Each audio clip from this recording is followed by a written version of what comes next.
Love how grounding this oil is. Spectacular. Really makes you just adapt to any situation. Yes. So, ladies and gentlemen, we have Monika Arenas with us tonight. You can find her under Feed Me Health on Instagram. And Monika is a registered dietitian, nutritionist. Mm-hmm. Please help me because she has so many roles. I'm a fitness trainer. Puma sponsored trainer. Yeah. And then a health coach. And a health coach. Yeah, so I do wellness and non-toxic living with plant-based products. Incredible. Monika plays many roles in the community, and for me, it's a absolutely honor to have you here. Thank you so much for being here. Thank you for having me. I'm so excited to be here. Yes, this is great. When we started this podcast, the list of people that were going to come on board, I mean, you were definitely in it as well, but it has shuffled around in ways. And for me, I think it's been perfect because the first chapter, we started it with Astroval, talking about 2020 and all this. And then you coming on next just fits so well because we're starting the year. And what happens when we start the year? Everybody wants to get in shape. Everybody wants to eat right? So what better than having a nutritionist with us? And she's also a wellness advocate for doTERRA. Correct. Which I think it's probably like the leading company, essential oils in the world, right? Yeah, absolutely. So I'm absolute pleasure. So excited to have you here. Thank you so much for coming. So please tell us about yourself, how you got started in this business. And actually before that, let's start at the very beginning. How was Monika in her early ages, her early stages and how you evolved into this? Okay, so I was born and raised in California to Colombian parents. And from the get-go, I've just been loving performing on stage. And I grew up dancing and doing gymnastics. So to me, it was just really fun to perform. Nice. I grew up playing piano and guitar, and so for me it was just definitely I loved entertaining. I loved just like playing and doing all of that and creating and being in the arts of many sorts. And then I moved, when my parents separated, my mom and I moved out to Miami. And at that time I had an injury in my knee, so I took a break from dance. And then I came back and really recovered it and found fitness again with a trainer. And so when I did, I realized how much I enjoyed it. I enjoyed really isolating and training my body more specifically than just flowing, right? And which I also love very much. But just seeing how you can create a plan and get results from doing the plan just really inspired me to start putting more intention into that. And then I realized with nutrition, with food, you could also change the body a lot. And I loved science. So, sorry, I'm a little hoarse. So when I went to college, I took an intro to nutrition course. I was studying health sciences, and I immediately realized, nutrition is my game. I love science and I love the body. And I immediately I wanted to be an RD. And so that's what I did throughout college. And I really sat with it. And my dream was to open up a health center, and it still is. I'm going to have one day. And just tie it all in together: fitness, nutrition, health and wellness, like all branches of it, and provide a platform for people to come and get the most holistic version of these things. Awesome. So you play many roles right now, right? You're actively with doTERRA as an advocate, correct? And then you also have your own company called LunaFast. Yes, that's so with Feed Me Health, I started creating programs, and I saw clients when I first graduated. I was seeing clients in different settings, in hospital settings, in private practices, and over time, I really wanted to implement so many other sides of wellness and nutrition and health that just wasn't really a part of my role in that position. And so I decided to just go straight for private practice. I actually even owned a smoothie shop during that time. Nice. I opened that up in Brickell and was really just venturing with creating. And I realized that I really love creating programs. And so that's when I really got clear with creating my first program, which was the M-Body program, which is a 28-day mind and body program to help you transform through intuitive eating and learning how to have a healthier relationship with your body, and through recipes and meal planning. And then I created the LunaFast last year with one of my best friends and dear friend, Bianca.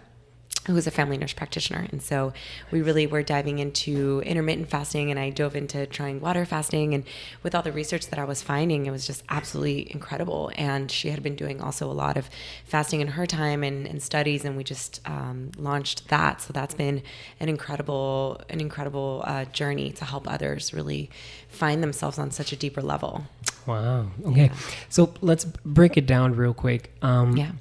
This whole concept of fasting and nutrition, and obviously it's all holistic wellness. Mm-hmm. But for the listener that is wondering, I just want to eat better, or I want to get fit or healthy. Where do they start? What would be your recommendation? Like, get to the gym, eat better.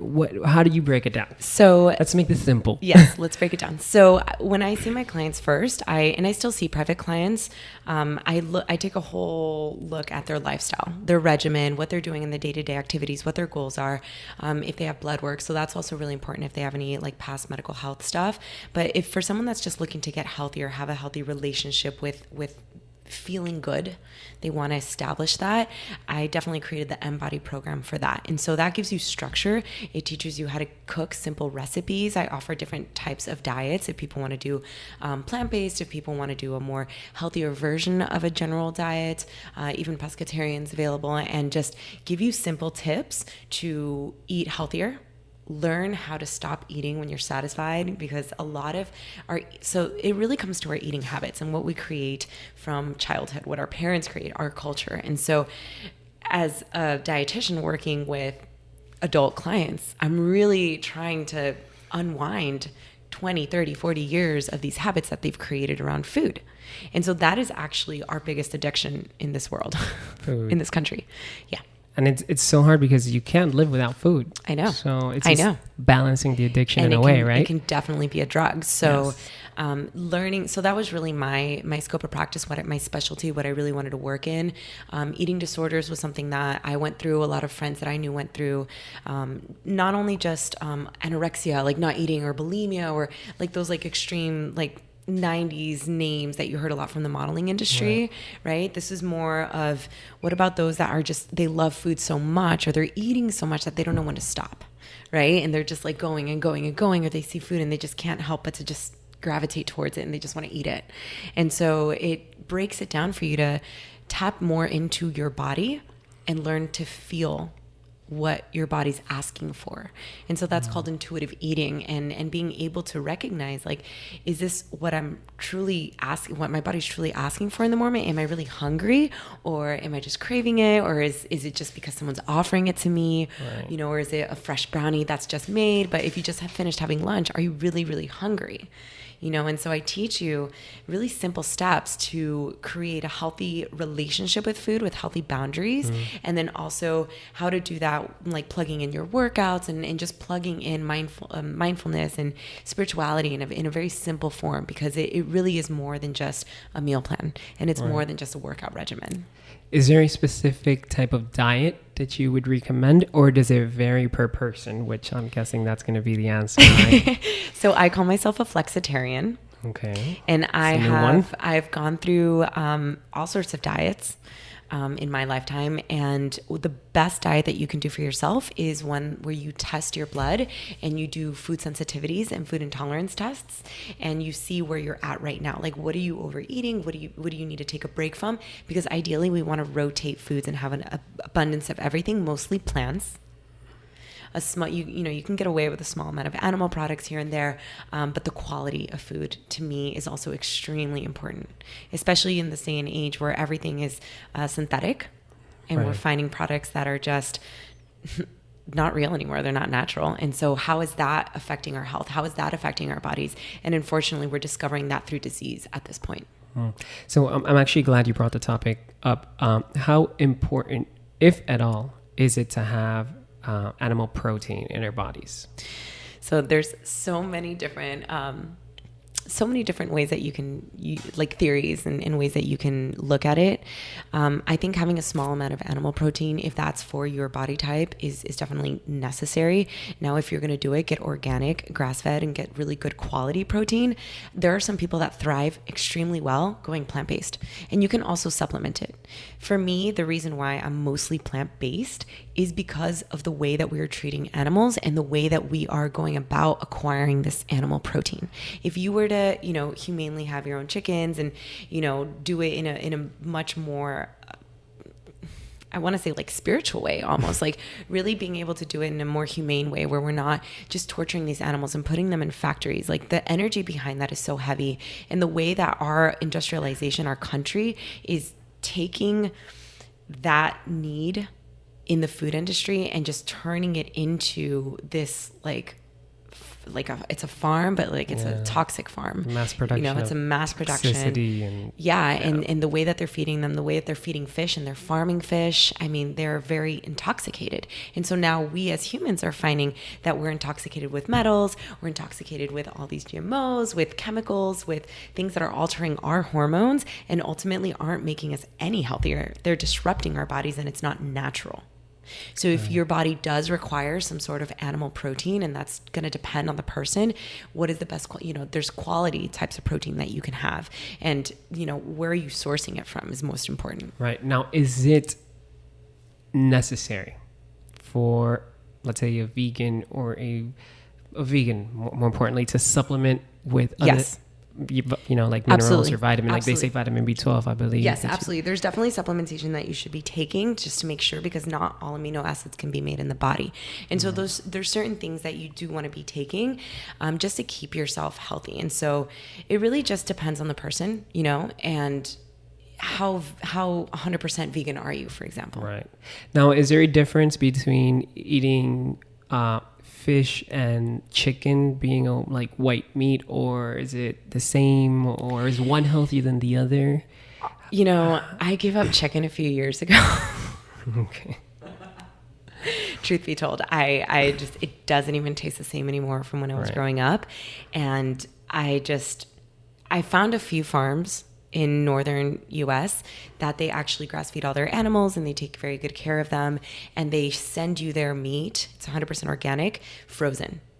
And so you can buy it online and get it in bulk and keep it in your freezer and use small amounts of that. So that is something that I would recommend. But besides that, chicken itself it's like a gelatin to me at this point. Is there anything from the chicken that we would miss if we don't eat it? Or I think at this point you're just kind of getting more gunk from all the other stuff, like chemicals and hormones that they're injecting into them. I mean, yes, the protein aspect, but you can also get it by pairing other plant-based foods, right? And so it's really just about sitting down with myself or with, a licensed dietitian or a nutritionist to really set that structure up for you so you're getting a balanced meal plan. Right. And then, vegetarian still means that you can have eggs. Some people have dairy, which I also do not recommend because of the way that it creates inflammation and mucus in the body. Mm-hmm. And then also going back to what you were asking about fish, that's another one that unfortunately breaks my heart, but it's just highly contaminated. Our oceans, I mean, we know what's going on out there with the water. Right. And right now we're in a space where we are cleaning up our oceans, but what the fish are feeding and what's going on in the ocean is they're completely absorbing that. And then we're completely absorbing that when we eat the animal. And so we just want to be really mindful, is it wild caught? Is it farmed? What size of the fish is? Yeah. And that's one of the things where I think it gets really confusing because, you hear wild caught and it's like, oh, that's what you want. But then it's like, oh no, it has a lot of mercury. And then it's like, oh, it's farm raised, but it's like, no, it's eating all this stuff. It's eating soy and it's eating corn. Right. So GMO corn. Right. So what are we supposed to eat? Is it, so if we want to eat fish, because technically, am I wrong? Is it the healthiest type of meat that there is, or protein? It is better, I guess. Is it better than? I guess, and I say I guess because of just the amounts of toxins that are in the fish at this point. Right. That to me it's like, if you're gonna eat fish, eat a small amount. If you're gonna eat chicken, eat a small amount. Eat it sparingly. Eat it every once in a while. See how you feel. See how you feel before and after. it doesn't matter necessarily the food. Honestly, if you're sensitive or allergic to it, that is more important to me with a client than looking at that. Because if I tell you, oh, it's safe for you to eat like fish and chicken, and it turns out you're allergic to it, or you're sensitive to it, and your body is having reactions to it unknowingly, and you're having all these gut reactions, and you don't even recognize that it's that food that's triggering it, that's going to be more important to help your body stay in a lower inflammatory state. What about red meat? Is it a no-no? Is it, because you keep hearing like, especially from like the fitness industry, which I kind of follow a lot, you hear about grass-fed is like where it's at. Like, I mean, I eat bison every once in a while. I do broths every once in a while, 100% grass-fed, organic. And I really do recommend working with, looking up online, just like organic grass-fed farms. And you can see these local, or not local, obviously, but these small family-owned farms where they're really taking care of their animals and making sure you're getting quality protein. Quality protein. Right? Not just, even restaurants. They're all getting it from the same chain. And it doesn't matter if you pay $50 or $100 if you just steak. Unfortunately, it could be the same stuff. And all those cows are just being tied straight to corn. And they're eating corn. And they're being raised with antibiotics that, there's the whole antibiotic industry, like 90% of it goes to animals. Wow. And we're here trying to stay away from antibiotics. And we get them in our food all the time. So that's what you want to be more mindful of that, and definitely do organic everything for me as much as possible, especially the thin-skinned. Okay. So what can we eat? That's the question, because I feel like everything you can, it's like it's bad if it's not organic. It's not. So you want to be mindful, but then also not obsess over it. I believe in the power of shifting energy with yourself. So we are our own creators, right? So science gets us to a certain degree, a certain space where we can recognize, like, wait, this has high levels of this has high levels of that. But what about people, for example, that can heal themselves? What about people that set intentions and they create that immediately? So what about blessing your food? What about setting intention with what you're about to eat and saying, declaring, this food is going to help me. This food is going to work with my body. And I believe in the power of prayer, call it what you want, or power of intention, and making that into existence. Right. No, that makes a lot of sense. And even, regardless of what you believe, even the placebo effect has been proven, to exist. So even if it's just your mind that thinking it's going to make it better for you, it probably will. Yeah. And maybe we should all get to it. And fruits and vegetables, they are so healing. They're incredibly healing for our bodies, and even ancient grains and eating, the main thing for me is also minimally processed foods, like the highly processed foods, the ones that have a lot of artificial chemicals, preservatives. You want to be mindful that those things can cause reactions in the body. It can trigger, you can have food allergies, food sensitivities, and not know that food is creating that. Now, this is probably an impossible question to answer, but if there was a ratio for your average person, guy or girl, of breakdown of foods, the ideal ratio, what would it be like? What would it look like? I love that you asked that. So I actually have a really cool PDF that I work with my clients, and a basic plate that you can create. So it's using your hands. Okay. So one hand flipped up, one hand flipped down. Let's try this. Yeah. So left hand, what cups? Right here. Mm-hmm. Yeah. This is your starch. Okay. So this can be quinoa, this can be brown rice, it can be lentils, it can be garbanzos, anything like that, right? So a complex carbohydrate, ideally. And then the right hand, this can be a protein source. What's right here? What's the actual palm? Like the palm. Right? And so that would be, and so for example, what I'm saying is, like, you can have a small amount of animal protein, but what's a small amount to you? Are you eating like a 10-ounce steak, or are you eating 2 to 4 ounces? Right? And how much do you really need? How much does your body need? Right? And so that's for, and then this can also be plant-based. And this can also be a source of fat and protein. So what would be a good plant-based protein? So you can do a combination of mushrooms, and you can even be doing nuts and seeds and oils, right? And so like combining all of that has a little bit of protein in it. So then when you're combining it, you're getting a healthier, higher quantity. And then also a complex carbohydrate is going to have a small amount of protein in it as well. And so both hands together. Yeah, this is your vegetable protein. This is your vegetable source. Love it. So half of your plate vegetables, The other half split. A quarter complex carb, a quarter protein. Love it. Yeah. Wow, I need to take no. I'm glad this is being recorded, and this is on YouTube. So everybody, please. Yeah, I can send you the PDF. Yes. And so what I do actually is I give you a list of all the different macronutrients and all the different food groups that you can use, and so you can pick and choose what you want to do, so you have a varied diet. This is great. And if you're listening on iTunes or Spotify, make sure to check it out on YouTube where you can see the actual portions. It's better to see. I'm a visual person. I have a PDF too that I can put it up on my Instagram. People can just download it for free too. I actually have a smoothie guide, but I'd love to, now that we're talking about it, like I'd love to just have that because it's such an easy reference. Fruit, I don't include in that. Fruit to me is a separate food group that I prefer to eat alone or mix with small quantities of like fats. Not a lot, just like small, like you can mix it with a little bit of granola and like seeds and nut butters. But ideally you want to eat fruit by itself. Mm. Is there a reason why? Just because you don't want to be combining like the breakdown of fruits with other foods. You want to leave that by itself, so that can absorb. Now, is it better to have fruits before or after, or does it not matter? So better before, and I would actually eat the fruits first and then give it a break and then eat the heavier foods For later. me, fruits are like dessert, so it's always in the end. You can do a small portion. For me, I love to break my morning with fruit. Break my fast. That's the best. So I like to have a little bit of fruit, citruses, and then wait a little bit before having a bigger meal. Love it. And now that you mentioned fasting, it's like the thing now. It's been for a while. Yeah. Fasting. You hear it everywhere. Please shed some light on it.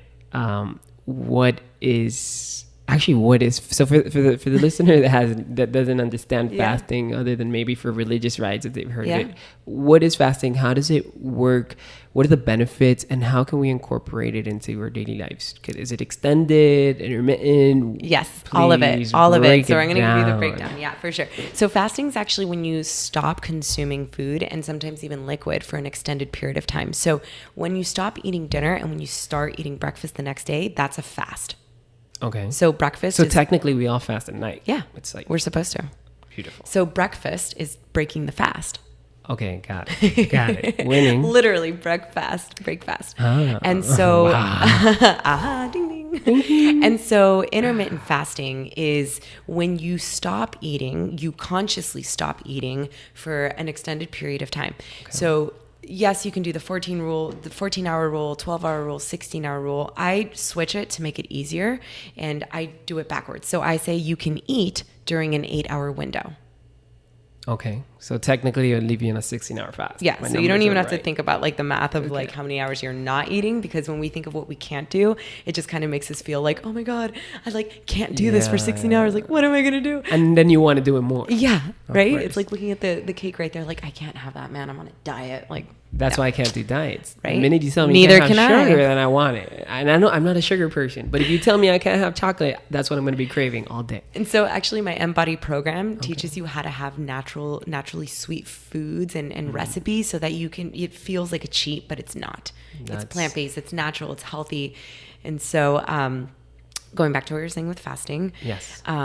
Intermittent fasting is a type of fast, right? Okay. So you eat, for example, 8 hours. And then the rest, it can be just water.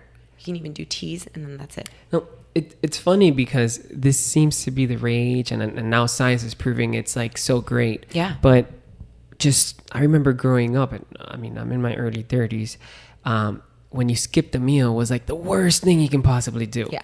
Your metabolism is going to slow down. Yeah. Breakfast is the most important. You know, you hear all these things, and then a few years later, it's like you had it all wrong. Like so wrong. Or did you? Or did you? Because tell us. In retrospect, if you're skipping a meal, right? So let's say you have your first meal of the day and you don't eat for the rest of the day. Right. So you're inducing a fast when you're supposed to be eating. Right? So if let's say intermittent fasting, you're supposed to be eating for an 8-hour window, but then you're not eating during that 8-hour window. Exactly. So you're putting yourself into this prolonged fast or, you know, into a state where your body's like straight up going into ketosis. And then are you, okay, so it goes back to two things, right? That can elevate your hormones so much that when you actually get to food, if you're unintentionally doing this, you're just going to rage. Yeah, that happens a lot. Like when I mean, not now because I have been doing intermittent fasting for a little bit, but when I used to skip a meal or when I used to skip breakfast, God, for lunch, I would have 3 meals. Exactly. Because my body was so hungry. Exactly. And I think it's getting used to it as well. Like your body gets used to the process. And I think that's part of it. But is that something that everybody has to adapt? Is that like a side effect? It doesn't have to be that difficult. No? That's the thing. It doesn't have to be that extreme. And Right. in my nutrition programs, it's really taking out that extreme, that all or nothing mentality. And so the Luna Fast program, where I'm going to talk to you more about like fasting in deeper into that type of fasting, because that is like a deeper, more prolonged type of fast that's very healing and therapeutic for the body and the spirit. Okay. With intermittent fasting and doing it in a healthy, sustainable way, you really want to consider that 8-hour window being balanced. Okay. As in within the foods that you eat? Yeah, like actually time? eat and get enough nutrients for your body for that day. Like, sure, you can do 1 meal a day, but it should be enough to sustain your caloric needs for 24 hours. If you go under, that's fine. Your body will adapt. It'll burn a little bit extra fat. But if you go too under, that's also going to put you in a state where you're just going to feel lethargic, right? Versus if you're eating over and you're eating way more, then your body's just storing it. You know what? That's what happened to me when I used to do. Actually, I stopped for a little bit and I'm kind of getting back to it now. But I would, like, I'm a hungry guy. I eat a lot and I work out a lot too. Yeah. When I lift, I get super hungry. Like if I try and not eat after lifting, it's like I cannot go to sleep. My stomach is asking for food. Yeah. So what I ended up doing was like eating so much within that 8-hour window. But then at that point, I'm like, is this even healthy? Because I'm just cramming all that food in this 8-hour window just so that I can like withstand and hold it till the next day. How did you feel after? Well, it was hard going to sleep when you eat so much at night. How did you feel? Heavy and not so great. Not so great. But then the other part of that is like if I don't eat as much, then I get so hungry at night I can't sleep. Exactly. So how do you get that balance? Is it something you have to get used to? And maybe is it the right food or how do you? So it really comes down to planning. In all of my programs, like my foundation is your habits and your daily rituals around food, also around your exercise, around your mindset, around your practice, right? So organizing food and scheduling food, just like you schedule your work appointments, just like you schedule your workouts.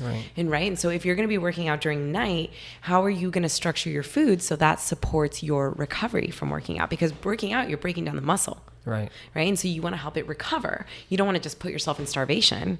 Your body's like, help, feed me. Like your muscles want to build. They want to recover. And so you want to make sure that you're, are you doing the intermittent fasting then more in the afternoon at night so that when you do end up working out at night, you can have a meal at night, but then in the morning, you're going to do a more fast. Does it matter the time? Like biologically, is there science to it? To me, what I have found, yes, in the daytime, it's better to eat. So I love the schedule, like 10 to 6, 11 to 7. I play a lot with that. A lot of people love 12 to 8. It's just more convenient even. It depends on the person, more so when you sleep. If you have a nightlife schedule, eating 11 to 7 or even, 10 to 6 is not even part of it because you're still asleep. So you really have to look at the person's lifestyle and then really structure those meal times for them so that when they break the fast, they're getting a good amount of nutrients. And then every every 3 to 4, depending on the person and the size of the meal also, but usually every 3 to 4 hours, having something else to replenish the energy until you are done with your 8-hour window. And then you can go back into fasting. So because it is a relatively small window compared to the typical 12 hours. Are we supposed to have 3 meals and 2 snacks, or is that not? Such a great question. Right. How do you, what are we supposed to have? Like skip a whole meal? How does that work? It depends on the person. Okay. It really, really does. I mean, some people love 2 solid meals and a light breakfast. Some people prefer 2 meals. Some people do 3 meals. Some people do 3 and a snack. You have to play with it and you have to see what works for you and what's realistic for your lifestyle. Like, what are you going to be able to maintain? Right, of course. And what about like protein shakes, meal replacements? Yeah. How good are they to actually replace a meal? Is it really, a meal replacement, or is it more just like advertisement for you to buy it and take it? I could write an entire book Okay. on marketing for food. I mean, it's insane what they're able to do. I mean, they are making gummy bears look healthy by saying 0 cholesterol and fat free. Right. And we know it's just all pure of it, sugar. all of it is marketing. Yeah, it's corn. Literally, if you look at the labels of all the junk food out there, we're literally eating chemicals and corn and dyes, Wow. and like sugar, which is, I mean, it's not even real anymore. Wow. Is there a good or decent alternative to sugar? Like Splenda, I heard that's terrible. Yes. Splenda was discovered by accident when they were looking for a new pesticide. Wow. Yeah, and they found out that it was sweet. And so it's actually closer in molecular structure to a pesticide than it is to the actual sugar molecule. So like Diet Coke, Coke Zero, all that. Oh my God, please, Poison. please toss it. I mean, Coke within itself is I remember probably when I not was good little, for when you. I was little, my dad, when I lost a tooth, he said, okay, we're going to do an experiment. Here's a cup of Coca-Cola and you're going to put your tooth in it. And it disappeared within a day or two. For real? Yes. It literally eats away. And wow. this is the strongest type of bone marrow, I think, or like this is the strongest enamel that we have. Wow. So like this just doesn't break down. But with soda, Wow. just, yeah. So what was the previous question? We were talking about... We were talking about like... so quality of protein powders. Yes. Okay. So with protein powders, yes, there's a lot of what I say again, synthetic products and like stuff out there in the market. Just try to stick to the more plant-based stuff and the ones with less ingredients. So whey, that's what you hear everywhere. Whey protein. Like if you're working out, whey protein. Like, is that good? Is it comes from dairy? Is it... Personally, I don't work well with whey. I Me don't work either. well with I dairy. can't. I bloat. Same. For me, it's like Same. test your body. Like you are your best experiment. Like see how it feels for you. If it resonates with you, if it like helps you feel better, if it doesn't over time, then discontinue it. You have to sometimes test out a few different. I definitely say organic. Look for ones that don't contain Splenda or just like additives, chemicals, food dyes. I prefer to stay away from ones that have sugar. So some of them have monk fruit, some of them have stevia, which is okay. Is that okay? Good. It is okay, but in large quantities, it's, it's like anything, it's synthetic. So that's just what you want to be mindful of. Going back to the protein shakes, it's okay to have like every once in a while, but if your daily meals is like a shake, and then, like what the Slim Fast diet, it's like do a shake, and then have a meal. And it's like by the time you have a meal, it's like, oh my God, food. And then you just want everything because you've pretty much been drinking like not so good stuff all day. And then your body really wants to sit down and nourish with some earthy, real, live food. And so what does that tell us? Like our body's actually craving real food from this earth. Of course. So balanced. For example, what I do, I start my day with a shake, but I try and balance it with natural things. So for example, I do plant-based protein, but for example, I do the chocolate one, then I'll probably use like half of the actual protein, like the scoop, and then I add like cacao, and mushrooms, and all these like granola, and maybe some peanut butter, and other things that are, but a banana to give it like real sugar instead of, because sometimes they're so sweet. But if I put a little, and then banana, I feel like it gets a real like a natural source of sugar. Correct. Is that making me fat, or is that okay? Because then you hear like, oh, doing fruits make you fat, and then so much sugar. Oh, it's so crazy. I've had to literally sit down other, trainers and other people that I've worked with in different facilities and be like, listen, guys, like it's not the mango. Stop blaming the mango. Like stop blaming the banana. Like it doesn't have to be like that. Like fruit is nature's gift to us. I mean, it is so healing. And that's actually when you are even working. Sometimes if you're not feeling good or if you need to take a break from eating like heavy foods, doing a day fruit fast is great. Right. It's a great way to reset the gut and reset the metabolism, reset the body, reset the immune system. So fruit, unfortunately, has gotten a really bad rep. And the truth is that fruit doesn't metabolize the same way that sugar metabolizes, right? And so having fruit is fine. Okay. Now, do you need to eat like a ton of fruit all the time? Like, unless you're intentionally doing it for like a day or two, that's where you want to be mindful of balance. Right. So can you replace a meal with fruit, or is that wrong? I mean, my breakfast is usually just Fruits. fruit, like a nice big bowl of fruit, and it gives me really fast energy, helps me move on with my day. And then at lunchtime, I'm also having a really balanced meal at lunch. I'm having a really balanced meal at dinner. So I'm getting a variety of like protein, fat, and vegetables. I feel like for some reason, maybe it's marketing. Complex carbs. We're always trying to find an enemy. So before it was fat. Right, fat is so bad for you, and then it's like, no, avocado has good fats, right? And then it's sugar, but then fruits have sugar, so it gets tied in. And so many people you see, it's like, oh no sugar, how can not touch a fruit that has so much sugar? But it's not the case. Right? No, it's really good for us. That goes back to marketing, right? Problem solution. So for them to have a solution, there needs to be a problem. Right. Love that. So who are we going to blame? Love that. Nature. Drugs, the war on drugs. It's worked out so well too. Yeah. Right. And unfortunately, it's all fad diets. Right. And they take this is what like blows my mind. They take one research article and they'll take out they'll extract one part of it and be like, oh my God, we realize that, you can't have fat. Like everyone must discontinue fat. And then the whole 90s era was just like fat-free everything. But that was just chemicals. Right. We were literally replacing it with just synthetic versions of what this naturally sourced thing that nature gives us is.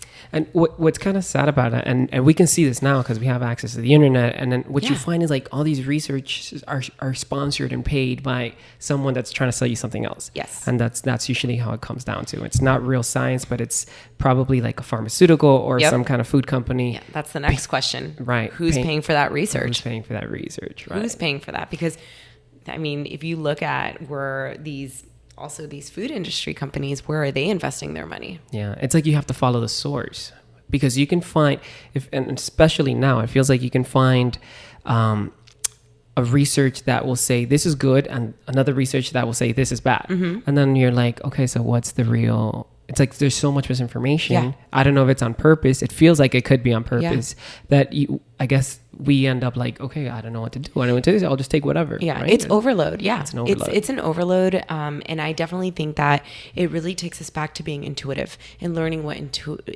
what our intuition is and what that feels like. And that is a part of why we created the Luna Fast program. Yes. For us, it's like, let's take a break from all this. Let's strip this down. Let's strip down your habits. Let's strip down, your addiction to food, which unfortunately, I mean, I don't even think we realize how unconscious we are with how we eat. Right. And that's part of the Embody program for me, is like learning what hunger is, learning what fullness is, learning what your body's asking for and when. I took part of the Luna Fast and I didn't do the full 7 days. I did it 4 days. And for those that are listening, it's a 7-day program. Where it's a 10-day. 10-day program, sorry, where you fast not for 10 days, but you break it. Explain it a little better than I feel like can. I want you to do it again and do the whole thing with us. Yes, I would love to. I do feel that once I got deep into it, like halfway through, that I felt like almost like if I was getting the flu, your body's detoxing. Yes, that's exactly right. And then I just felt like I needed to lay down and I needed time off work. Correct. And that was like a period of my life where I was just like work, and I had to fly. So I had to go to my cousin's wedding. So I knew, and I kind of, that was my mindset going into it. Like I knew I wasn't going to do the full thing, but it was really beneficial for a few things. One, once you stop, you like, wow, you take a break and then you realize you break patterns too. Like I broke the sugar patterns. I broke all of that. So that was really great. And then the other thing that I really liked about it was I probably like the second day or probably the second or the third before I went deep. I had so much energy. Wow. Without food. And it was like I had like 5 cups of coffee. Yes. Without any stimulants, like without nothing. Yes. I found that was incredible. And to this day, I think that if there's a way to harness that level of raw energy that you can get from fasting, everyone should do it. Yeah. And we need to find a way of harnessing it on a daily basis or at least like once a week or twice a week because it was so incredible. It's beautiful. What is it? Why do we get all that energy? Where does it come from? Okay. I want it, please. So this is where, what I was talking about, the intuition, where we really get to like strip ourselves and like see ourselves in the most bare state. The Luna Fast program was something that Bianca and I created to be worked around the new moon. Her and I work a lot with Kundalini, meditation. We both tap into our spirituality. That's how we really connected, was every day in the morning at the beach. We would meet up at 7 a.m. and we would do our Kriyas, and that's how we bonded all summer, a few summers ago. And can you explain really quick what Kundalini and what a Kriya is. Yeah. So Kundalini is a form of meditation. Okay. And it is a type of, this is what I call it. It is the yoga for the brain. It's like the yoga for the spirit and the brain. And it is not necessarily like a traditional flow, like a vinyasa flow where you're moving your body. You're actually doing poses for 1 to 2 minutes, doing breath work and holding certain poses and just really focusing for your energy on that, for your breath right then and there. And that is what a Kriya is. And so it all is meant to activate different parts of our energy bodies. Our energetic body, and then you'll start to feel the Kundalini rise through your body, through your chakra system. And so it's actually really beautiful and it's really powerful. And so we paired that, we paired the breath work, the daily spiritual habits, the daily cleansing habits to help also move toxins out of the body. And I'm going to tap back into that in a second with the new moon. So, and that, I think that goes back to the whole holistic aspect of it, where it's just not the food, but also maybe your spiritual practice, daily habits, your daily habits. Like, I'm a huge fan of Kundalini myself, and I practice it whenever I get a chance. And I've done classes where I've left the studio feeling so high, so high. Right. I remember leaving the studio once and going to Whole Foods. I had to get food, and I was walking into Whole Foods, and I was like spaced completely. I was blissed out. Yeah. And I'm walking through Whole Foods and I'm like, people must be thinking I'm stoned or something. And that wasn't the case. It was just Kundalini. It was so incredible. What is it? That's so much magic, the first right? few times I did Kundalini, I was like 23 years old, 24 years old. And I was so high on life. Like I would just get these like bursts of energy. And I remember like going on a beach run and just running like 8 miles. And I was just like, I just felt like I was like falling through the sky rainbows. And I was just like, oh my God, like I'm so sober and high at the same time. Yeah, it's it crazy. really shifts your energetic body, your spiritual body is waking up. You're opening up all of these channels that a lot of the times, like our emotions are so pent up. And so when we're tapping into ourselves and breathing and just holding that space for ourselves to open, it's like all of these things are starting to release. All of even traumas and just things that are held in unconsciously that we don't realize. Like a conversation that could have hurt your feelings from childhood can literally like surface and release right then and there. And that is a very beautiful healing. And so it's so many different ways that you feel the energy. But not to add to that, I remember my first few classes, they were, when I started, I was doing like a Monday 11 in the morning kind of class. And, you know, I would go to class and we were doing this Kriya, and then I would just start crying. For no reason. Oh, I've had those. For no reason. And I'm here like sitting down and I'm like, oh my God, thank God. You know, at that point, I'm like, thank God this is a small classroom. And I'm like all the way in the back because I was just crying for no reason. So beautiful. You can't explain it. No. You can't explain it. And then obviously, then you realize that it's just your body doing healing, doing all the healing that needs to be done. And it's absolutely beautiful. But it's so powerful. And I kind of wish it was more mainstream because you don't find it in a lot of yoga studios. I think that's like where we're going with it. You know, I'm really excited. I'm getting certified in April in Bali for it. And I really want to start using that and implementing it more with my clients and the breath work, you know, the breath work and the Kriyas and even mantras, like being able to listen to something in the morning that is just soothing. It's such a beautiful way to start the day for me versus, you know, just being immediately on my phone or like, you know, going straight to work. Right. Like that to me is just, the spirit has to like ease into the flow of work. If we just like wake up and go straight to like, what do I have to do today? And like that like, you know, like must go at 90 miles an hour. Rat race. Rat race. It's like, it's just like, it's stress. And a lot of stress on the body is going to create disease. And isn't it sad that that's the way probably most people, at least in America, live their lives? Yeah. Like they get up, work. Yeah. And No, they get up, coffee. Is coffee good for you or is it not good for you? That's like, I would love to know. Coffee is like... Depends on how you have it too, right? How you have it. Because there's even coffee enemas. Those are great for you. Just kidding. Coffee, okay. So it depends on the person, right? So if you have a high nervous system, it's probably not good for you. If you're drinking a lot of coffee all the time, it's creating a lot of acidity in the body also. If you're having coffee every once in a while... What about decaffeinated coffee? Does it make a difference or is it still bad for you if you drink it like water? It's better, but again, how much? How much is too much? I mean, in a country where they just want to sell you bigger is better, How much is too much? Especially when you go to Starbucks and they feed you like a 20-ounce little cup. Yeah. Little. Free refill, right? Just like soda. Yeah, it's terrible. Wow.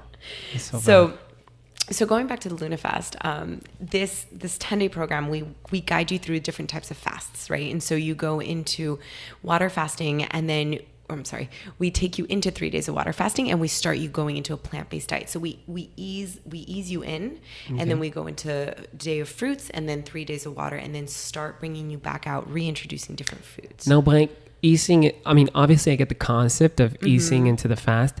Isn't it harder because in a way you're not eating for a longer time? Isn't it more difficult, or does it not work that way? We're not suggesting for you to like eat a banana and call it a day. Okay. If we're like eat fruits for today, we're like, like have an acai bowl, and make some fruits and make a shake, or you can do a plate of fruit. You can even do, this is one of my favorite meals on the fruit days is plantains, right? So like baked plantains with some guac. Nice. They're both fruits. And so you can actually have that as one of your meals. You can have, watermelon, you can have a fruit bowl, you can, there's so many different ways. And we're not saying just start starving yourself. Right. We're saying the types of foods that you're going to be eating for this day are this type. Eat until you're satisfied and then call it a day. And then when you're doing the water fast, that is when you're activating, your body's going into ketosis. So it stops using fuel from food, right? And then it starts using this food from the storage in your body, right? So a lot of people think they're going to break down muscle. A lot of people think they're going to lose a lot of weight. You're losing more water weight. And then after a few, it depends, like usually within 24 to 48 hours is when your body starts going into autophagy. So can you please explain that long word that you just said? So autophagy is when the body actually starts using, it starts cleaning house. Pretty much. So it's taking up dead cells that aren't the best types of cells to be in your body, like disease, toxins, things that are stored in the fat, and it starts using that for energy.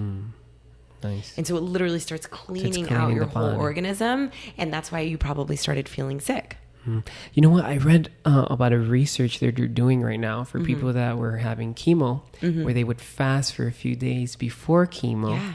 And then they would do the chemo, and it would just it would just be a lot. And they had way less side effects for whatever reason. Yeah. So it's absolutely fascinating. Now, at what point into the fast would you start, let's say, breaking muscle? So let's say if you're one of those guys who work out and you don't want to lose muscle, do you want to go 10 days? Can they maybe adjust to a smaller fast? So you only do 3 days of water. Okay. And then by day 5, so the last 5 days, we start reintroducing food again. So we start by different food groups, and then by days 8, 9, and 10, you're eating whole meals, you're eating ancient grains, vegetables, fruits, you're eating a variety of foods again. So the last 3 days, you're really starting to reintegrate a balanced meal with intermittent fasting. So you're doing those 8 hours. That's like the phase 4 for us in the whole program. It's broken down into 4 phases. With breaking down muscle, I don't think you're going to be losing a lot of muscle unless you're fasting for more than like 4 or 5 days. Got it. So technically you're only doing 3 days of real 3 days water of fast. Correct. And so, that's where like most of the research shows it's like you're going to lose a little bit of water weight, you're going to lose a little bit of fat, but then the muscle actually stays preserved and you bounce right back. Nice. That's the thing. Like you don't want to be fasting for a week of water if your goal is not to lose muscle. If you just want a quick gut reset, or if you want to be able to get better, if some people are sick, they're dealing with disease, fasting actually helps boost the immune system. Nice. So that you can get better faster. Awesome. Now, is there a particular reason why you started with the new moon? Absolutely.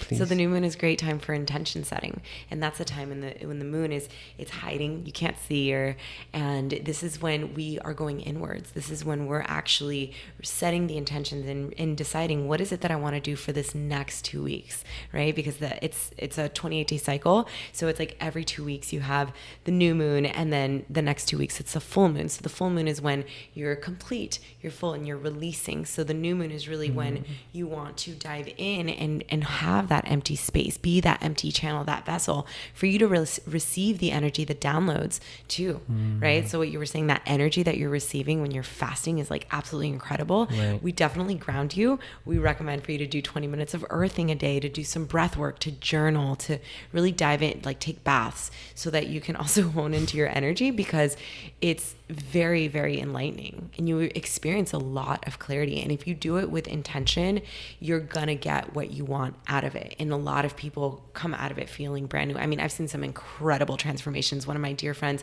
she had like really dark under eyes and like red eyes. And after doing the Luna fast, like her eyes just cleared up. Wow. Just cleared up. And she's like, I just feel so much clearer in my path. It's probably your immune system just cleaning everything and refreshing and liver. Wow. Mm-hmm. And so we give you supplementation, we give you protocols to help bind the toxins out, and we really, it's an ebook that you download, and then you just have to get the different supplements yourself.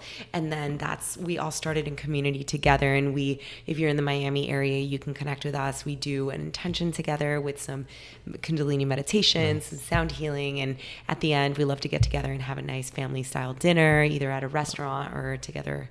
That sounds fascinating. And how does Yanis get more information about LunaFast? Yeah, so we're finishing the website right now, but our site is thelunafast.com. You can also connect with us on social media through @thelunafast.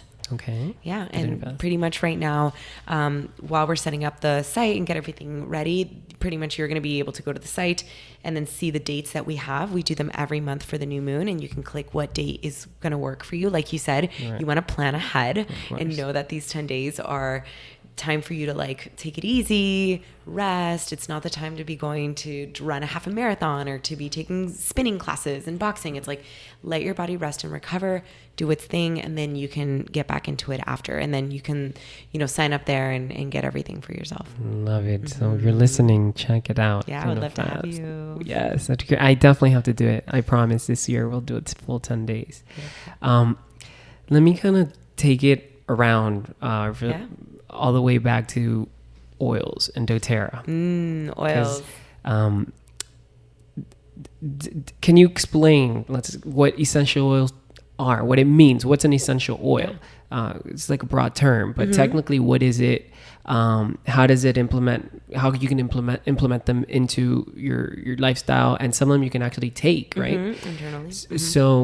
So yeah, if we can start there, because I think we covered nutrition for a little bit. Yeah, we did. And then this ties in perfect too, because this helps. So actually essential oils, they're so beautiful. And I didn't even, it's so funny, in 7 years of studying college, I don't think I had one class that went into plant medicine the way that I've learned about how essential oils and plants can actually work for our lifestyle, for our health, for our wellness, for prevention, the way that I've learned through doTERRA and through the community and through just studying myself and really reading more into herbalism, reading more into how plants work and the spirit behind them, because they're so beautiful and they're alive and they have their own defense mechanism, right? And so their way of protecting themselves is these oil sacs. And so that is what's extracted from the plant, and that is the essential oil. So they are aromatic compounds, and they are distilled from the plant. They actually come from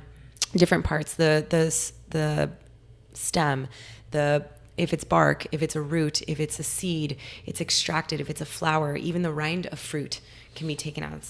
That's an oil. And so it's 50 to 70 times more potent than herbs themselves. So you can actually go grab a peppermint plant, boil peppermint, you have peppermint tea. You can take a drop of peppermint and drop it into 8 ounces of water and also consume that as peppermint tea. And it'll be a little easier too than having to boil the leaves. That when I realized how essential oils work and how versatile they are, that's when I was like, okay, wait a minute. Where were they my whole life? Where has this been my whole life? Because besides my grandmother and besides the medicine woman and the tribes and going back to ancient medicine, that's what they actually used before we were able to isolate the extract from blah, blah, blah and make a synthetic version of it and then start making medication and start doing all these things, right? So it's funny because my whole upbringing, I was buying lavender detergent, lavender deodorant, lavender face cream, lavender sprays, lavender, all the things, but it was all a synthetic version of lavender. Right. And yeah, definitely not the same. Just like blew my mind. Similar smell, but not even the same. They try to make it the same, but it's not. You really, really have to find a quality company that stands by using therapeutic grade essential oils, and that gives you the pure extract, because they're not regulated in the market. And if you go to buy, let's say, lavender at a generic store, you're going to, and I mean, at this day and age, you find them in CVS and Nordstrom's, obviously Whole Foods, Walmart selling them. You find them everywhere. Yeah. But if you look at a bottle of lavender on the side, it's going to say, not for internal use, do not apply on your skin. It's for the diffuser only. Like, if, be careful for sensitivities. And lavender is an antihistamine. Like, if you get a bug bite, put lavender on it. Oh, wow. If you have redness on your skin, you can put lavender. If you have inflammation, if you're having allergies, if you need to relax the nervous system, I mean, this is an oil that is made to support your body. Wow. Why is it that this bottle, this generic bottle, all of a sudden is going to say, don't even like touch it, pretty much, right? Only put in your diffuser and like stand far away. Right, because that's one of those things like... Wait, what? Yeah, obviously not now, but before, when I used to think of essential oils, it was just diffusers. It's just like this nice little smell. Yeah. Aromatherapy, but it's just smell. Is it more to it? Can you get a benefit from not only ingesting it, but from actual aromatherapy part of it? How does it work? Absolutely. How does it connect with our bodies? And so 3 ways to use oils aromatically, and aromatically can be in a diffuser where it goes off and you smell it. Also, you can put some oils on your hands. So like, let's say the Intune, this is a blend of oils for focus. I put some on my palm, and you just rub your palms together, and then you can smell it right here. Nice. So that's aromatic. People say I smell amazing all the time. I don't even know what oil I'm wearing anymore, so thank you to everyone. Sometimes I can go the whole day like moving and exercising, and I still smell like oils. Right. Wow. So it's great. The second way to use oils is topically. So just how we applied it on the skin right here, it actually, everything that you put on your skin absorbs into your body.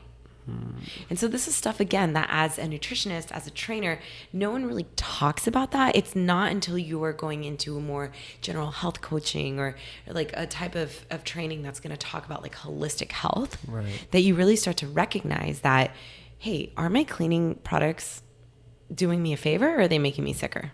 Yeah, no, what you said is very important, because usually when we put cologne and things like that, it's just a bunch of chemicals that who knows what chemical is what, because sometimes we can't even read the names. Exactly. Because they're so complex.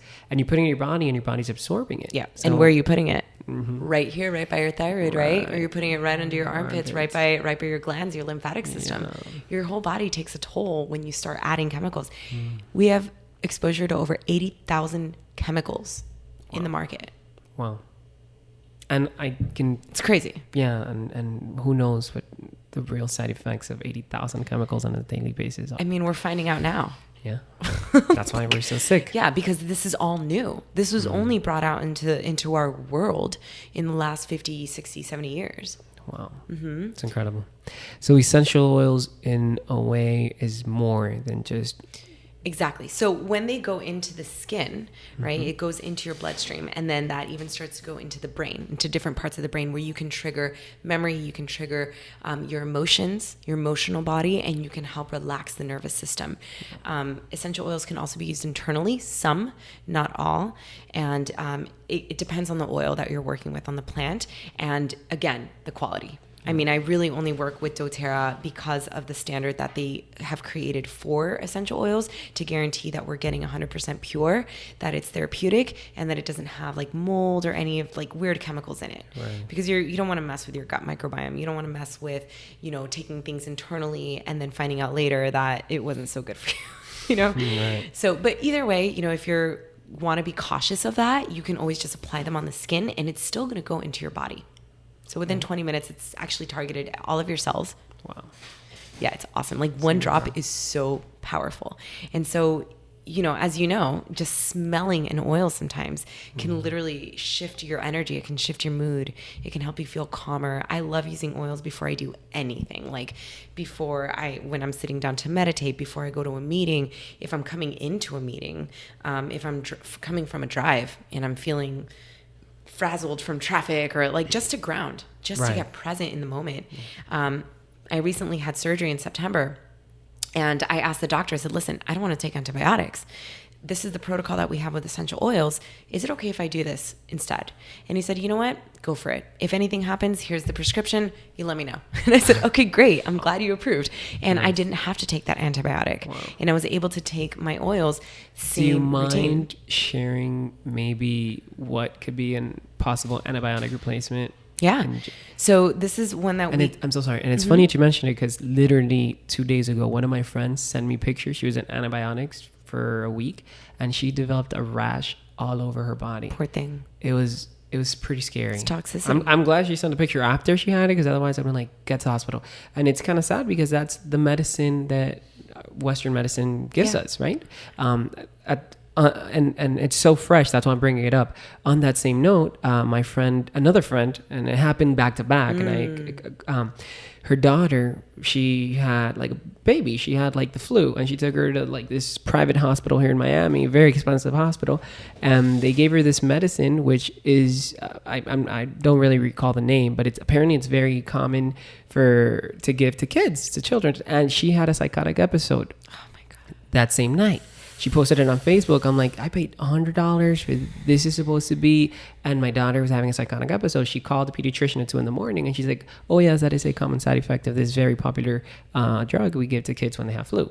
So it's like, wow, how do you go from flu to having a psychotic episode? Yeah. If that was my daughter, I'd be like suing the hospital. Yeah. It's crazy. Yeah, it's, you see those commercials on TV and it's like all these medications have a longer time for the side effects than they do. Sometimes I would rather keep the disease and the side effects that they're mentioning. It's like you can die. Like, oh my God, do I really want this for my throat? Like, no, it's not worth it. Doesn't make sense. Yeah, no, we've just I mean, look, Western medicine has its role and I think it's absolutely important. And I've used it many, many times and it's saved so many lives. And I think that it has its stance, right? But Eastern medicine, we're looking at more ancient practices. We're looking at more natural versions of these synthetic drugs that the market is creating now in the Western market, right? And then also people are just prescribing. Professionals are just prescribing. They're getting a kickback from that. Of course, that's how they make the money. If that's their goal, then that's their goal. But I mean, we as people also have a choice, and it's so important for us to get educated and to recognize, like, is this something like, let's read these side effects a little bit more. Like, let's become more aware of what we're doing because nowadays it's like, is it the red pill or the blue pill? What do you want? Like you have a choice. And of course, like that can trigger and like create all of these experiences for you, but that can also make you really sick. Right. And I think that's what's happening for the most part. You get these antibiotics, you get these medicines, and you end up being worse, or you get it affects some other part of your body where you had nothing to begin with, and now you end up with another. Or how about you start having a hard time focusing, or you want to study better for your test, and now you're addicted to Adderall, and then you're looking for like the drug version of it on the streets. Right. The street drug version. Adderall is so sad. I know. I have a friend, one of my best friends. She's been prescribed Adderall since she was 13. Yeah. I mean, she's probably like around 30 or close to 30. She's been taking Adderall for 17 years, something like that. That's crazy. And it blows my mind because what is isn't Adderall like an amphetamine or close to that? Yeah, it's pretty much speed. Speed, wow. It's like the okay version of speed in a small pill form. And there's an oil for that. Like, when's that there's oil? Natural adaptive. Like there's natural oils that you can be taking to help with concentration, to help with focus, to help with relaxing the nervous system. That's the thing. Like we don't want to think about the side effects. Right. We don't want to think about the repercussions until after, and detoxing from something like that you've been taking for so long. Even birth control. That's like such a disruptor of our hormones. Right.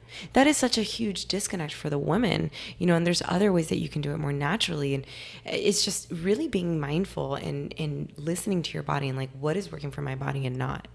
Yeah, and that's the thing. There's so much information out there, or lack of, or so many better ways of doing things, from birth control to flu to antibiotics, and people need to learn about this. Yeah. So please follow Monika at Feed Me Health on Instagram. You. She posts incredible content on a daily basis. Thank you. So if you want to learn more about obviously essential oils and using plant medicine and living a more holistic lifestyle. Make sure you follow her right now because her content is, I mean, you're already hearing how fabulous she is. And I think it's important that people know this because unfortunately a lot don't. Yeah, I'm definitely here to help. That's been my goal, is like having this channel up on social media, on the internet, is for people to come and find a place where, they can look at all of their options and get natural versions, for example, with oils, like for health and wellness, getting a varied diet if that's what they need, a specific nutrition protocol. With fitness, I'm teaching mainly now more just a couple classes. And I'm really tapping more into music and meditation, and I've really kind of just stuck to, because I used to teach so many different types of fitness, and like I used to teach bar, and I still teach bar, but like TRX and spinning and strength training and like all these power classes. And then when I started finding more yoga and meditation, I'm like, wait a minute, like we need to chill out more than we need to be like going all in with boxing and all that crazy vibe. So that's really where I'm reshifting a lot of my energy to provide that platform for people to also have meditations, guided meditations with sound healing, all provided by me, just so that they can tap into themselves a little bit more and get intuitive with their bodies, get that mind, body, spirit connection. That's what we really need. The answers are within. How do you connect nutrition and fitness with spirit? I mean, how does that integrate? And before we even get to that question, can you maybe explain what it means, what spirit means to you? Because it's such a broad term and hard to explain, and everybody has their own definition of it. So what does it mean to you, and how do you integrate it?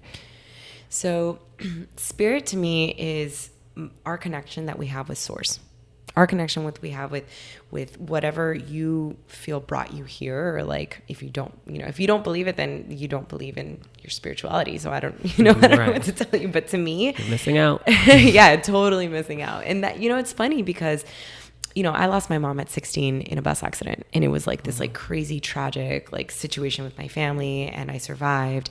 And for years I was like, screw religion. Like, why do we need religion? Why do we need to believe in God? Like, what? That's like, whatever. Like, we're here to survive. Like, let's just figure it out.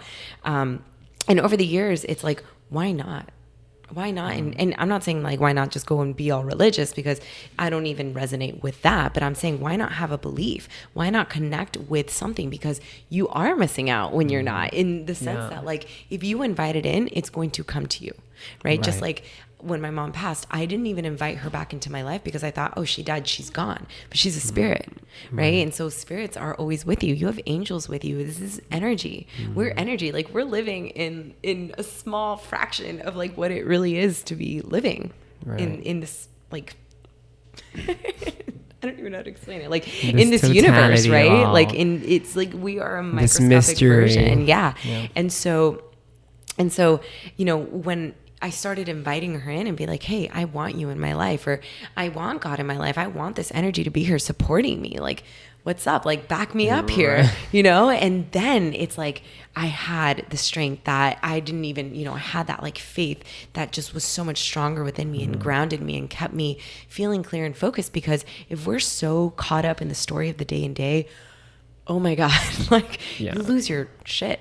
Like, literally, with all the stories. For sure. All the problems. Or on the news, which I feel like a lot of people are addicted to the news. And all you hear is like this. And what ends up happening is that turns to be your reality. Yeah. And I always say to people, and this is something that I found throughout the years, and for me, it works anyway. And it's because a lot of people, when you hear the term of living inside of a bubble, like, oh, that's not good for you. I mean, it can be really freaking amazing if you filter all the crap that you don't need. I mean, I understand we need to be connected and we live in a global world, but you don't really need to know that who's been dying in all these in the Middle East all the time and who blew up what. We need to know the macro, the royal drama things. No, right. I don't even know what that is, but yes, you're right. I tuned that out. That's so funny. Yeah. I was at the dentist the other day and I was like watching all this stuff in the news. I'm like, oh wow, like, so that's what's new in the world. I sold my TV 4 years ago. That's great. Good for you. I don't have a TV. The main piece in my house is like my piano and my guitars and my altar where I like to meditate and just vibe out with, myself and music and what else do you need? Just connect in other ways. I mean, even, you know, from technology, it's nice to disconnect and just be present with nature. And that's what really fills me up. And that's what, even being in nature is spiritual for me. And that's what's helped me find more balance, because for me, fitness was this really masculine energy. And that was a very driving force for me. Nutrition, you know, finding the science of it, and like it's really fun and explorative, but bringing spirituality into it is really tapping into our intuition, right? And being able to honor our body and listen to our body. So as the years progressed, that I started becoming more spiritual in my own practice, the way that I started working with my clients also went much deeper than just, okay, here's a meal plan that you're going to do for 30 days, and these are the exercises that you're going to do. Like, I can only help you so much, and there's such deeper healing, and there's such deeper expansion that you can experience when you say yes to going deeper with yourself. And it feels to me like, also, it's like your life changes in a way, because, not in a way, in multiple ways, but it seems kind of like, I've always said, like, Disney had it right when they said, like, you have to believe in magic to experience it. And it's so true.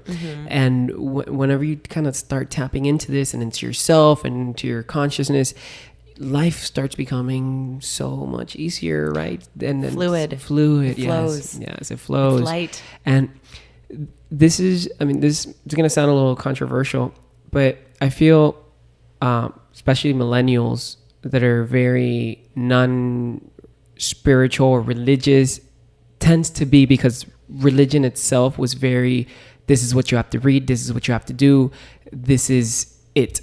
Yeah. And I think millennials in a sense are here to break those rules and hell yeah. And yes, and we are the revolution. We are, right. And I feel like there's two sides to that story. And then one of it is that a lot of people, because they don't want to believe in religion, or they don't believe in religion, they lose a little bit of spirituality. And I'm not saying it's for everyone, but I've seen it a lot. I've seen it a lot. I've seen it in my family. I do come from a very highly spiritual family. But on the other side, on my dad's side, I see some of them that are like, oh, I don't believe in God. I don't believe in anything. Just because it's so much science. And they're like, oh, but religion is bullshit. You know, we're past that. We're past that story. Yeah. Screw this story. So, but where I find that is like, some of them are missing out, because yes, you want to believe religion's bullshit, that's great. And, you know, I'm not religious in any way, shape, or form. And whoever believes in religion, good for you. And we respect that. But unfortunately, if you go on the opposite side where, oh, screw religion, then you lose a little bit on spirituality and the magic and going in and going deep. And that's why I find plant medicine so incredible. And by plant medicine, I'm referring to psychedelics in general, because it tends to be that the rebel, non-religious millennial that is at a concert or a party messing with psychedelics, and they have the most spiritual experience, and they don't even know what happened, but it rattles their life. And then you're like, wow. And I find that's why it's so important. And that's why, like, I'm personally such a big advocate for it, done responsibly and preferably in a ceremonial space with a shaman or a guide. But it tends to open up those channels. And it's so different when those channels are opened, where you live, you know, that experience, versus when somebody tells you, oh, here's a Bible, here's a book, here's a Quran, whatever, read it, and this is what you have to believe, right? Oh my God. What a comparison. Right. There's no comparison. There's no comparison. And that's, again, why I'm a huge advocate of this, and why I kind of, it's almost like a calling to everyone that has lost faith in a way due to religion. I actually have two cousins, they're gay, and they absolutely, obviously, religion has done so much against them, right? And have made them feel so wrong that they distance from everything. Absolutely. Right? One of them definitely was very spiritual from the beginning, so he had no problems. But unfortunately, I feel like that distancing from everything, because religion has done you so wrong, is actually hurting you in the process, because you lose your spirituality. You lose your going in, you lose your meditative practice and going inside and tapping into your heart and seeing what's beyond that. So maybe this is just a calling to test the waters and come back to you, to consciousness. The message, for anyone that's really confused in that, spirituality is not necessarily religion. And that was my lesson also, right? And so losing my mom, I had so much anger. Like, I was so angry. And my dad was like, I don't even know how to deal with you. He's just like, oh my God. And through my own spiritual practice, through finding that connection, through healing that, right? Through what you're saying, like plant medicine, through self-exploration with music, with meditation, with yoga, I was able to really like tap into my feelings and release them. Right. Tapping into ourselves and just connecting to our own spirit, to our own calling, to what we're feeling. Right. Because religion isn't necessarily like asking what you're feeling either. They're just telling you this is what you have to do and these are the rules. There's a story. And there's a lot to be said about religion too. I think that it is, first off, pretty much all religions have the same story with different people. And they all believe that they're the right ones. Yes, but who is believing that? The person running the show. They're the ones like at the top. They're the ones that are pushing for this. And there's a reason why they're doing that, right? And then they have the followers that are following because they're afraid. They're living this fear-based mentality that if they're not doing this, they're going to be sacrificed. They're going to be in poverty. They're going to be, suffering the rest of their life. And the truth is that you are a creator of your own reality and you are the creator of your life. So if you believe that, then that's what you're going to experience. Right. And if you don't believe that and you think, you know what, I'm going to be safe no matter what, and God is my homie and he's right here, or whoever he is, he's got my back, like that's also the reality that you're going to create. And to me, it's like, what's running what? Is it fear or is it love? Oh. I don't think that spirituality is ran on fear. I think spirituality is ran on love and finding your own self-love and finding love in everything in life. And that seems to be, what you said is so beautiful, because it seems to be, wow, like religion runs on fear. Most of it, yeah. Most of it. Spirituality runs on love. Yeah. For, it's very simple. Yeah. If you don't do this, if you don't do that, you're going to burn in hell. Spirituality is like, actually go through hell and then find light. Well, most of us have to go through it to really find and even want to search for the light. Yes. But I have very close people in my life that are religious, and we have no issues. No, of like, course. And they're not in fear either. No, they love the stories, and they were raised with these stories and they believe them. And I'm like, good for you. But also be open to seeing like what's outside of the box. Mm-hmm. No. Like be open to like what's beyond what someone wrote in a book, however many years ago. Like if that's as far as you want to get with like your belief system, then that's as far as you're going to get. And I also have to respect you in your journey. And that's where it's like, we can either press those buttons or like love you right where you're at and keep it rolling, keep it moving. Life's too short. Beautiful. That's perfectly said. Yeah. Sometimes you just have to, everybody has your own time. Everybody has their own path, and we can't force that path. And some of us sometimes think like we got to wake everybody up, and it's not necessarily like that. Everybody has their own time. Everybody's going through their own process.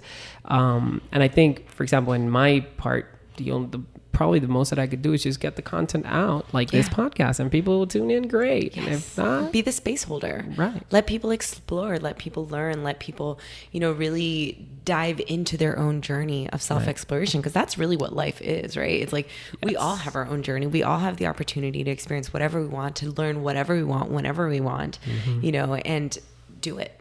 Yeah. So I think the message that I would say to all my friends is, obviously you don't have to go do psychedelics or anything like that, but just go into your... Do it. No, just kidding.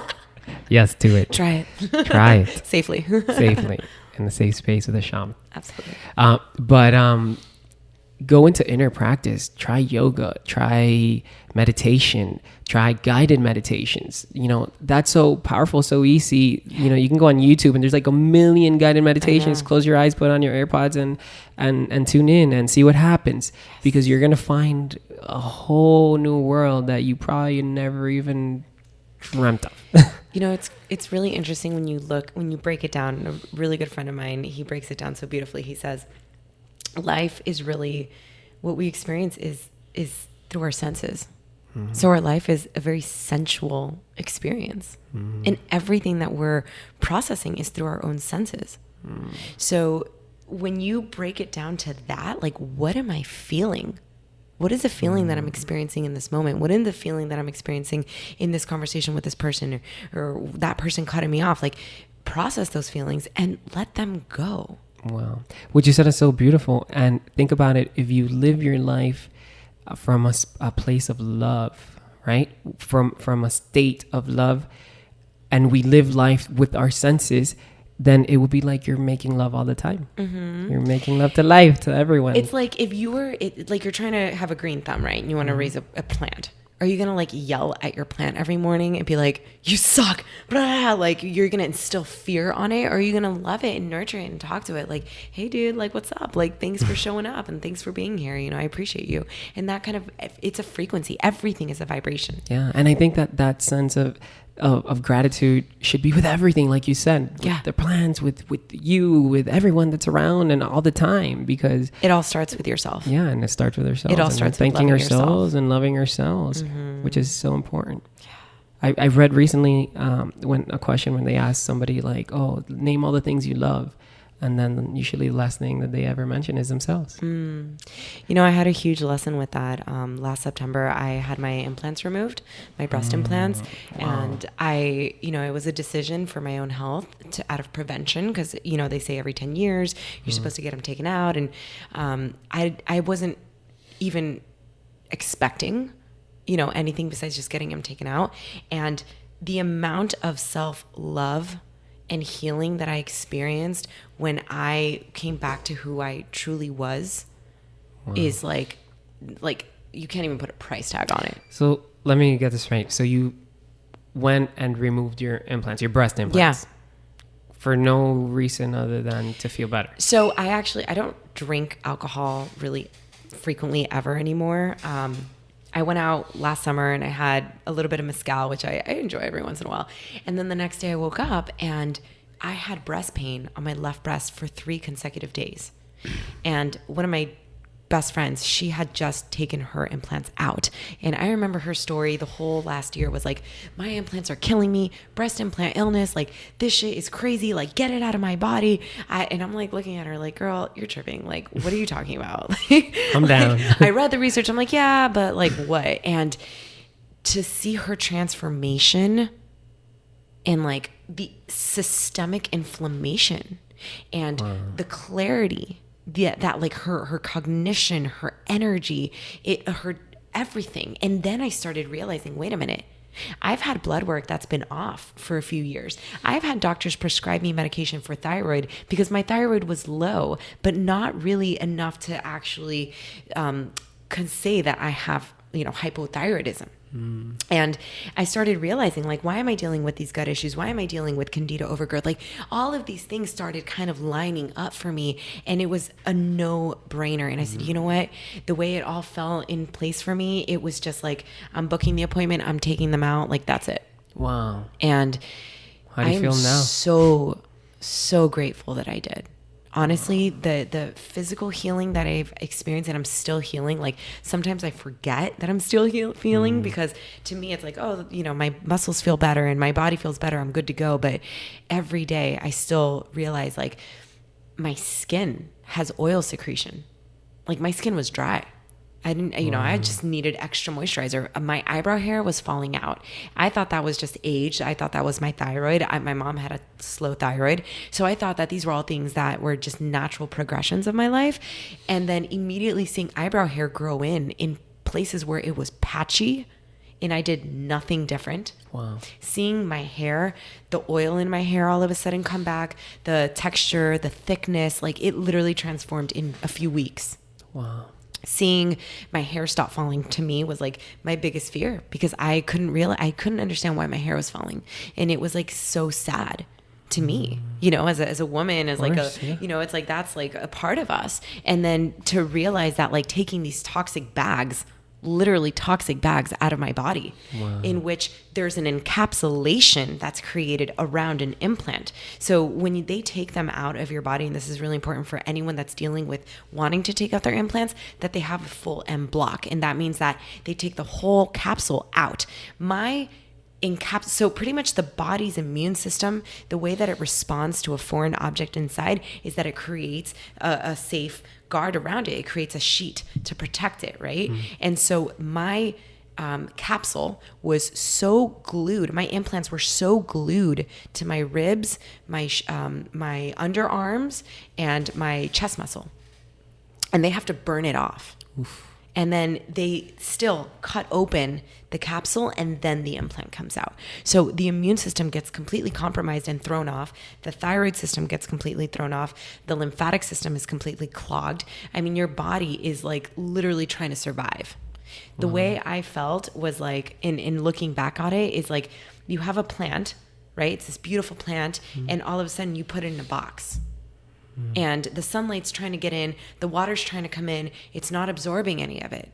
And so the minute that you take the implants out, it's like you come back out of the box and it's like sunshine, and it's like the plant is like alive again.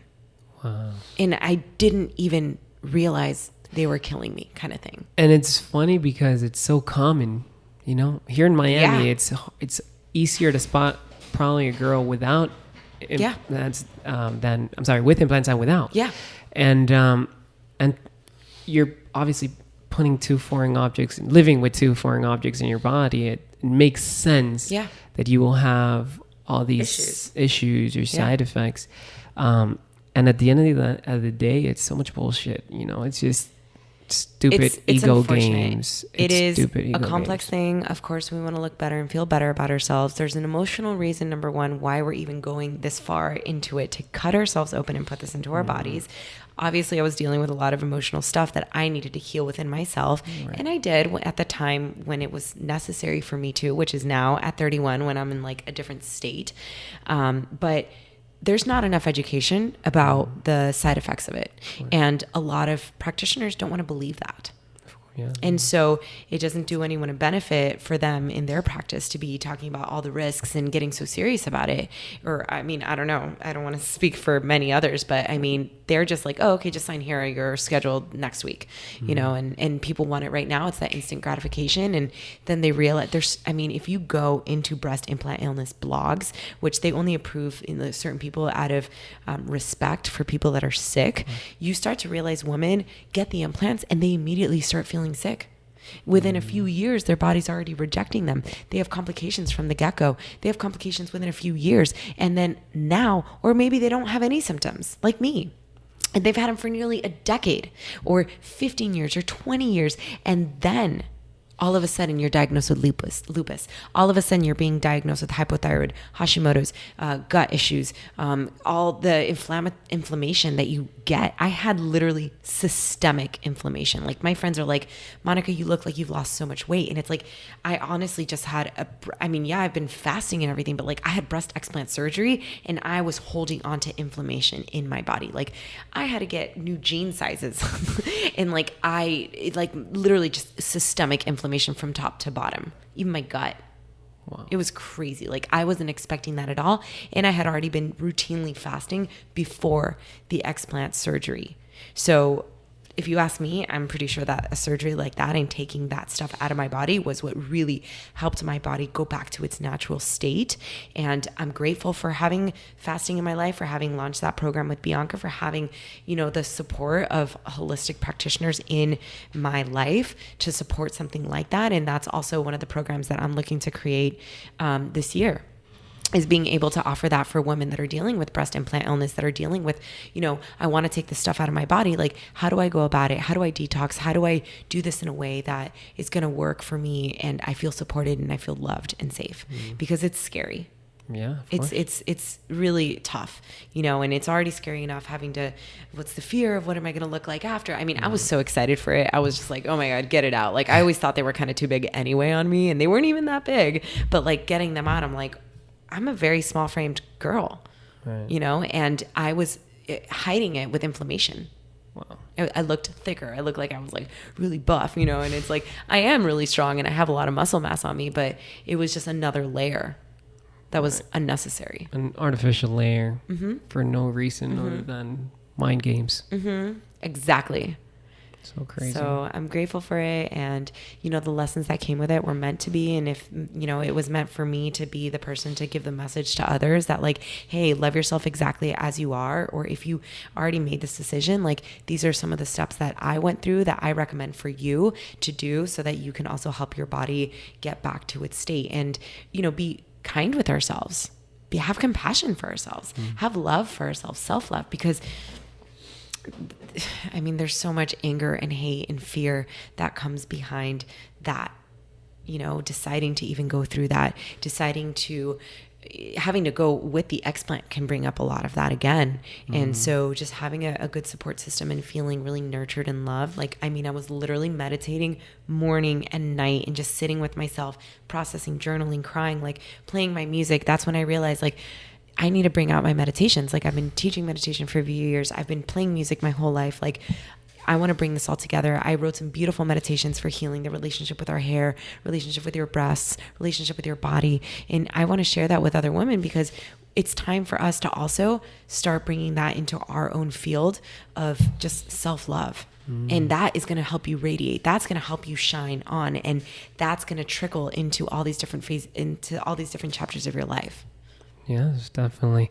And yeah, at what point, you know, you have to ask yourself what's more important, the way I look or the way I feel. And I think the answer is pretty obvious, right? And I'm so grateful for like this new movement of like being all natural and just like embracing you as you are. Like, yes, sisters, like, you know, I love my scars. I love my body after they were like, I set that intention. I'm like, listen, I'm going to have some great looking boobs after the surgery. Like, you know, and like, I'm grateful that I bounced right back and, you know, like you can still massage them and like figure it out or, you know, whatever is meant to be. Like, it's not like I was like, if it's not beautiful, like, you know, whatever. I set the intention. Like I accept myself exactly as I am.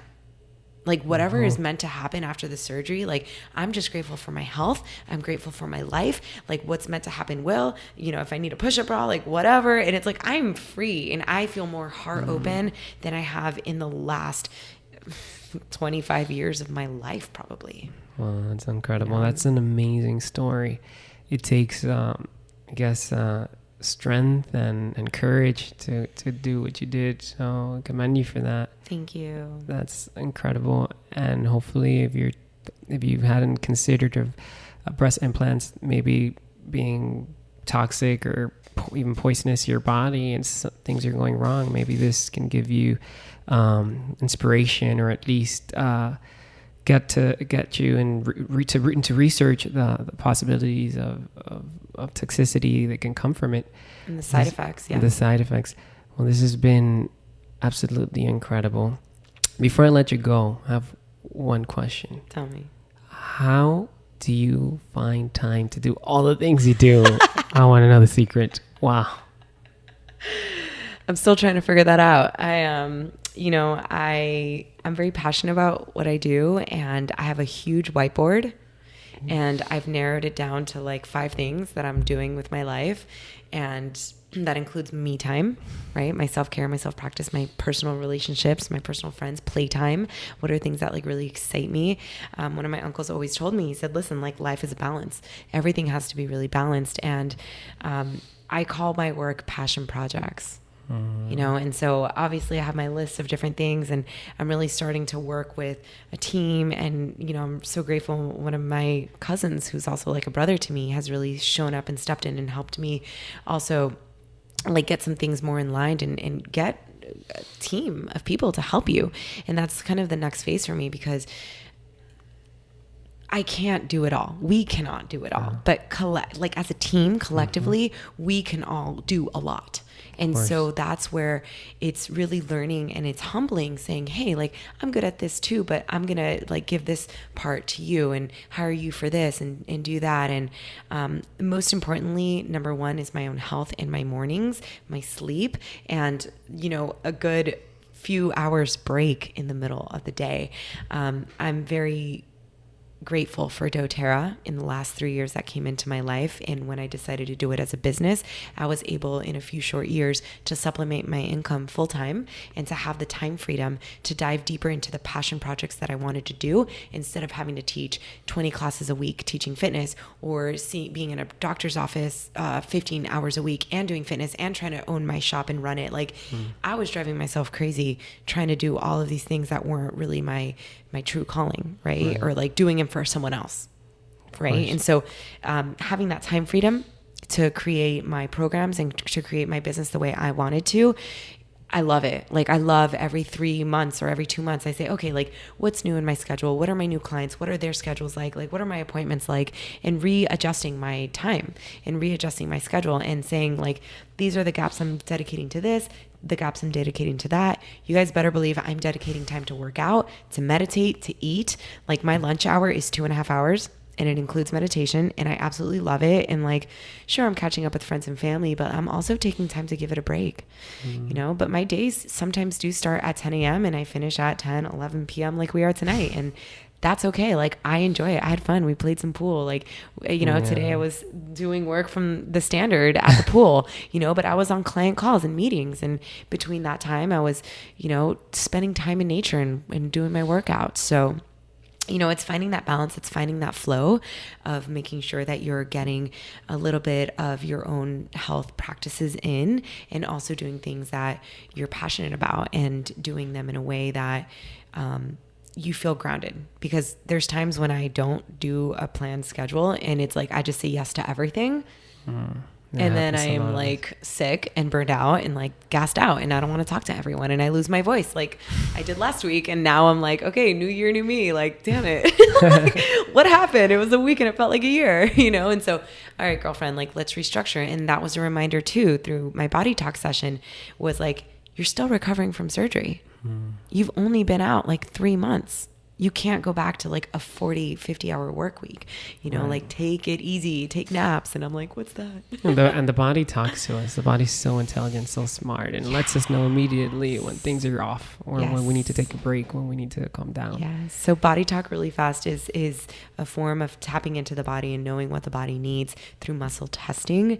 And it is a practice that I've been studying for about a year now. And I'm really looking forward to diving more into it after my Kundalini training, to start bringing that aspect into my programs and into my clients, because it is amazing what the body tells you without you having to say a word. Please come back whenever you do that. I'll do some body talk on you. Yes. Oh, please. I would love that. We'll do some Kundalini together. Yes. Amazing. Please let me know. I'm there. Awesome. Thank you so much, Monika. Thank you. This has been, what an honor. It has been so great. I just hope that the listeners can take it all in, and good thing is you can always go back and rewind, and because there's so many messages. This is incredible. Thank you so much. And once again, where can people find you? Where can they find you? More about you. On my social media channel is Feed Me Health. My website is feedmehealth.com. Also, I do a lot of events in Miami. I talk a lot about, you know, oils, about nutrition. I do fitness events. I work with Puma directly as their trainer, and throughout Miami, throughout the year, I do different types of experiences and talks. And, you know, it's a great opportunity to talk to me one-on-one, and to, if you do want to work with me private, I still take a few clients that way. And so we can help if that's what you're looking for, or just connect with our community. Yeah. Come hang out with me in Miami. I'm all over. I'll be posting it on my channels when I have events. So incredible. It's amazing. Please follow Monika. Get in touch with her. She's incredible. She's fascinating. Thank you. Thank you so much. Thank you so much for being here. Thank you for putting this podcast on. Thank you. Thank you for doing this. What a wonderful project. And I'm really excited to be here. And I look forward to coming back and playing pool again. Thank you so much. We would love to have you. Thank you. Have a great night. So much love.